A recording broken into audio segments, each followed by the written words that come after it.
Talk about why you are struggling with your pentatonic solos and 3 key factors to fix it. When we're playing this minor pentatonic, we think just because we can play it up and back really, really well, really clean, even really fast, that we know it. We don't. We have to figure out what those notes, almost like words, actually mean and start building phrases. So I can reverse engineer this really boring, rambling up and down a scale.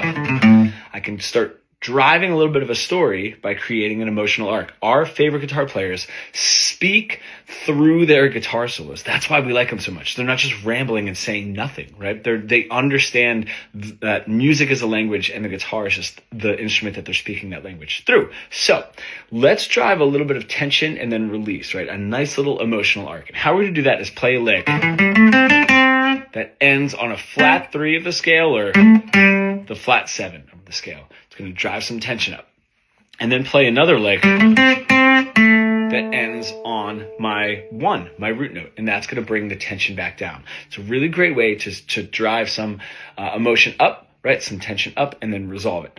Now, if I get really used to that, what I'm doing is I'm playing a phrase, almost asking a question and then answering it, right? Very famous call and response. What's really cool is there's a little bit of space in there that takes us away from just playing our solos up and down, right?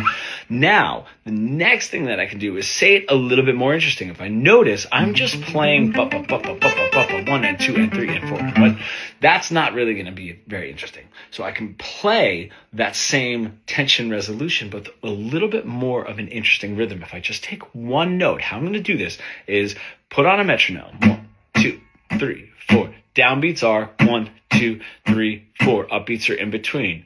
And.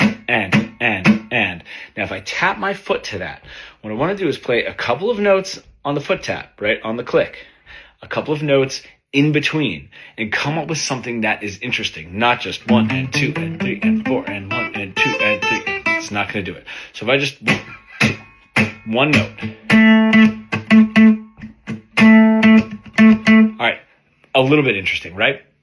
If I can now take that rhythm, boom, ba-da-da-bop-bop, and start adding my tension and resolve it, the more I create cooler rhythms and the more I drive the tension up and release, create an emotion and actually say something. Now I dive in more detail of those key factors and the third one in a video. The link is in my bio. I would love for you to check that out and really spice up your guitar solos.